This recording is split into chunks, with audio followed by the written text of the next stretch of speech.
उम्र 14 से 25 साल, ये वो उम्र होती है जब इंसान की जो एनर्जी होती है वो पीक पर होती है। इस एज में हम जो चाहें वो कर सकते हैं, जो चाहें वो बन सकते हैं, लेकिन कुछ गलतियों की वजह से हम थोड़े से पीछे रह जाते हैं। हम हमारे हाईएस्ट पोटेंशियल तक नहीं पहुंच पाते। आज मैं आपको 6 गलतियां बताऊंगा जिन्हें करने से आप बच सकते हो, जिसकी वजह से हजारों लाखों लोगों का भविष्य बर्बाद हुआ है। आप इन्हें करने से बच सकते हो और एक महान इंसान बनने की ओर आगे कदम बढ़ा सकते हो। पहली गलती, नॉट फॉलोइंग योर ड्रीम्स।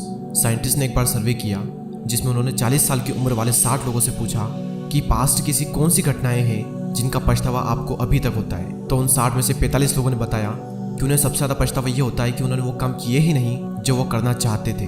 उन्हें उन कामों का पछतावा नहीं है जो कि उन्होंने गलत किए, उन्हें उन कामों का पछतावा है जो कि उन्होंने कभी किए ही नहीं। आपने वो कहानी तो सुनी होगी जहाँ पर 2 भाई होते हैं, एक 5 साल का और एक 12 साल का। दोनों खेलते खेलते एक बार जंगल में चले जाते हैं और जो बड़ा वाला भाई होता है वो गलती से कुएं में गिर जाता है और गिरने के बाद वो अंदर चिल्लाने लगता है क्योंकि उसे तैरना नहीं आता। तो छोटा भाई जो होता है वो ऊपर मदद के लिए खूब चिल्लाता है, लेकिन दूर दूर तक वहाँ पर कोई भी इंसान नहीं था। तो ऐसे में उसे सिर्फ एक ही उपाय दिख रहा था। उसने रस्सी से बंधी हुई बाल्टी को कुएं में फेंक दिया और अपने भाई को कहा कि इसे पकड़ लो। और उस 12 साल वाले बच्चे ने बाल्टी को पकड़ लिया और 5 साल वाले बच्चे ने अपना खूब जोर लगाया और फाइनली उस 12 साल वाले बच्चे को, अपने बड़े भाई को, कुएं से बाहर निकाल लिया।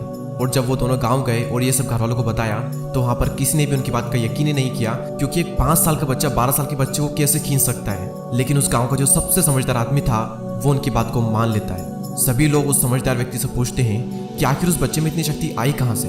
तब वो बताता है कि बच्चा ऐसा सिर्फ इसलिए कर पाया क्योंकि वहाँ पर दूर दूर तक कोई नहीं था उस बच्चे को ये कहने वाला कि तू ये नहीं कर सकता। और यहाँ तक कि वो खुद भी नहीं था क्योंकि उसे अपने भाई को बचाना था। आपको अपने आप से एक सवाल करना है कि अगर उस बच्चे की तरह दूर दूर तक कोई भी मुझे जज करने वाला नहीं हो तो मैं क्या कर सकता था। अगर आज की डेट में मुझे कोई भी जज नहीं कर रहा है तो क्या क्या काम है जो कि मैं कर सकता हूँ, जो कि मैं नहीं कर रहा हूँ सिर्फ इसलिए क्योंकि लोग जज करेंगे। तो इसका जो भी आंसर आपको मिलता है तो उसे तुरंत आज के आज ही स्टार्ट कर दें, क्योंकि अगर आपने नहीं किया तो आने वाले टाइम में आपको बहुत पछतावा होगा कि काश मैं कर लेता तो आज ये दिन ना देखना पड़ता। उसका पछतावा जो है ना वो नहीं होना चाहिए, क्योंकि समय फिर से कभी नहीं आएगा। और हजारों लाखों लोग ये गलती करते हैं, अपने ड्रीम्स को फॉलो ही नहीं करते हैं सिर्फ इसलिए क्योंकि उन्हें जज करने वाले बहुत होते हैं। इस गलती को करने से बचें और अपने सपने पर आज ही काम करें। Number 2, standing up against bullies. School और कॉलेजेस में से बहुत सारे गैंग्स होते हैं जो कि खुद को ताकतवर बताने के लिए उनसे कमजोर बच्चों को मारते हैं, उनका मजाक बनाते हैं, उनकी इंसल्ट करते हैं। और कई बार स्टूडेंट सिर्फ इन्हीं चीज़ों में फंस कर रह जाता है। स्टूडेंट लाइफ जब हम अपने करियर के बारे में बहुत कुछ सोच सकते हैं, नई नई एक्टिविटीज़ के थ्रू हम अपना टैलेंट पता कर सकते हैं, अपने टैलेंट को और ज़्यादा निखार सकते हैं। लेकिन अगर इंसान इन्हीं चीज़ों में उलझा रहेगा तो कैसे आगे बढ़ेगा। और ऐसा नहीं है कि बुलिंग सिर्फ स्कूल या कॉलेजेस में ही होती है। आपकी इंसल्ट करने वाले आपको पूरी जिंदगी भर मिलते रहेंगे, वो चाहे आपका ऑफिस हो, मोहल्ला हो, कहीं पर भी हो, आपको कहीं ना कहीं लोग मिल ही जाएंगे। लेकिन ये आपके हाथ में है कि आप इनका सामना कैसे करते हो। याद रखें, लोग सिर्फ उन्हीं को परेशान करते हैं जिनको वो खुद से ज़्यादा कमज़ोर समझते हैं। तो अपनी इमेज सबसे अलग बनाओ, खुद को स्ट्रॉन्ग बनाओ। आप जैसी अपनी इमेज बनाओगे लोगों के सामने, लोग आपको वैसे ही ट्रीट करेंगे। तो अपनी जो इमेज है वो थोड़ी स्ट्रॉन्ग बनाओ ताकि कोई भी आपकी इंसल्ट करने से पहले 10 बार सोचे। इंसल्ट के साथ में डील कैसे की जाती है वो आपको स्वामी विवेकानंद जी से सीखना चाहिए। स्वामी जी एक बार एक कैफे में खाना खाने के लिए जाते हैं और वो उसी टेबल पर बैठ जाते हैं जहाँ पर उनके प्रोफेसर बैठे हुए होते हैं। और प्रोफेसर को स्वामी जी बिल्कुल भी पसंद नहीं होते हैं। तो प्रोफेसर स्वामी जी की इंसल्ट करने के लिए उनको सुअर कहते हैं और कहते हैं कि सुअर और बतख साथ में खाना नहीं खाते।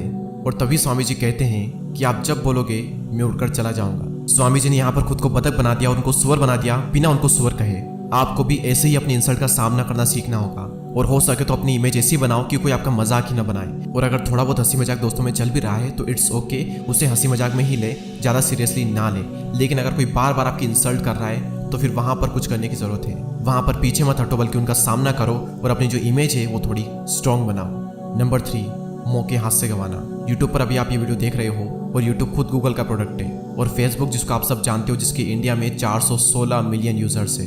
पर कौन जानता है इस कंपनी को, ये है याहू। गूगल की तरह ये एक सर्च इंजन है। साल 1998 में गूगल ने याहू को एक ऑफर दिया था कि वो गूगल को $1 मिलियन में खरीद ले, लेकिन याहू ने उस टाइम मना कर दिया। सन 2004 में गूगल ने फिर से याहू को ऑफर दिया कि वो गूगल को $4 मिलियन में खरीद ले, लेकिन याहू ने $3 बिलियन का काउंटर ऑफर दिया और वो डील भी कैंसिल हो गई। इसके बाद साल 2006 में याहू के पास एक और अपॉर्चुनिटी आई थी कि वो फेसबुक को $1 बिलियन में खरीद ले, लेकिन याहू ने अपनी बिड कम करके $850 मिलियन कर दी और वो डील भी कैंसिल हो गई। याहू अगर इन अपॉर्चुनिटी को मिस नहीं करता तो आज वो इन $1 ट्रिलियन कंपनीज का ओनर होता। और इतने सारे मौके गंवाने के बाद में याहू को खुद अपनी कंपनी साल 2017 में $5 मिलियन में बेचनी पड़ी।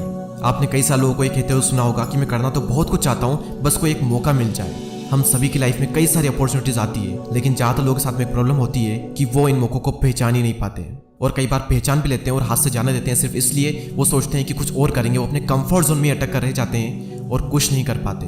और जो इंसान आज के डेट में ये कह रहा है कि मेरे पास अपॉर्चुनिटीज़ नहीं है, तो उसे ज़िंदगी में कितने ही मौके मिल जाए वो हमेशा यही कहेगा, क्योंकि जितनी अपॉर्चुनिटीज़ हमारी जनरेशन के पास में है उतनी शायद ही किसी जनरेशन में रही होगी। हम घर बैठे ऑनलाइन अपना बिजनेस खोल सकते हैं, अपना यूट्यूब चैनल स्टार्ट कर सकते हैं, फ्रीलांसिंग वर्क करके काफ़ी अच्छा अर्न कर सकते हैं। मैं आपको मेरा एग्जांपल देता हूँ। जब मैं 11th क्लास में था तब मुझे यूट्यूब एक बहुत ही बड़ी अपॉर्चुनिटी दिख रही थी और मैंने तुरंत इस अपॉर्चुनिटी का फ़ायदा उठा लिया और आज रिजल्ट आप देख सकते हो।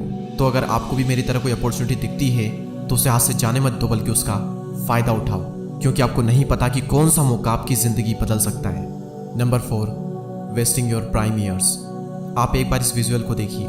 प्राइम ईयर्स यानी 18 से 25 साल तक का समय, ये हमारी लाइफ का वो टाइम होता है जब हमारे पास में टाइम और एनर्जी की कोई कमी नहीं रहती। आप इंडिपेंडेंट होते हो, आपके पास इतनी रिस्पॉन्सिबिलिटीज़ भी नहीं होती है और ना ही आपको किसी बात का इतना स्ट्रेस होता है। लेकिन ज़्यादातर लोग इस एज में अपने टाइम को, एनर्जी को पार्टी करने में, गेम्स खेलने में और साथ साथ 8-8, 9-9 घंटे सोशल मीडिया पर वेस्ट कर देते हैं, जबकि इस एनर्जी और टाइम का यूज़ करके वो अपनी ज़िंदगी में इतना कुछ कर सकते हैं जिसका उनको खुद भी अंदाजा नहीं है। आप ही की एज में आपसे भी बुरी कंडीशन से निकल करके लोगों ने ऐसा ऐसा काम कर दिया जिसका आप सोच तक नहीं सकते, और आपके पास में सब कुछ है लेकिन फिर भी आप हाथ पर हाथ धरे बैठे हुए हो और अपनी ज़िंदगी को, अपने प्राइम ईयर्स को वेस्ट कर रहे हो। ये जो एज आपको मिली है इसमें कुछ करो, अपनी एनर्जी और टाइम का सही से यूज़ करो, रिस्क लो। ज़िंदगी में एक रोमांच होना चाहिए, बोरिंग ज़िंदगी हमें नहीं जीनी है। ये पार्ट आपकी ज़िंदगी का सबसे इंपॉर्टेंट पार्ट है और अगर आप इसे ही बर्बाद कर दोगे तो समझो ज़िंदगी बर्बाद हो जाएगी। 5वीं गलती, अपने आप को दूसरों से कमज़ोर समझना। जब जब हम अपने से ताकतवर इंसान, ज़्यादा नॉलेजेबल, टैलेंटेड इंसान को देखते हैं तो हम ये सोच लेते हैं कि दूसरे हमसे ज़्यादा बेहतर हैं, लेकिन इसी के साथ साथ हम ये भी मान लेते हैं कि हम उनसे बदतर हैं। अगर वो हमसे ज़्यादा योग्य है तो हम ये मान लेते हैं कि हम उनसे कम योग्य हैं। आप पूरी दुनिया घूम लो, हर इंसान में आपको कुछ न कुछ ऐसा ज़रूर मिलेगा जो कि उसमें आपसे अच्छा होगा, और हर इंसान में ऐसा भी होगा जो उसमें आपसे बुरा होगा। आपको हर चीज़ में अच्छा बनने की ज़रूरत नहीं है और आप बन भी नहीं सकते। आपको ये देखना है कि कौन सी ऐसी चीज़ है जिसमें अगर मैं अच्छा हो जाता हूँ तो मेरे लिए बहुत फ़ायदा है, मेरी ज़िंदगी में एक बहुत बड़ा परिवर्तन आएगा ये करने के बाद में, तो उस एक पर्टिकुलर चीज़ में अच्छे बने।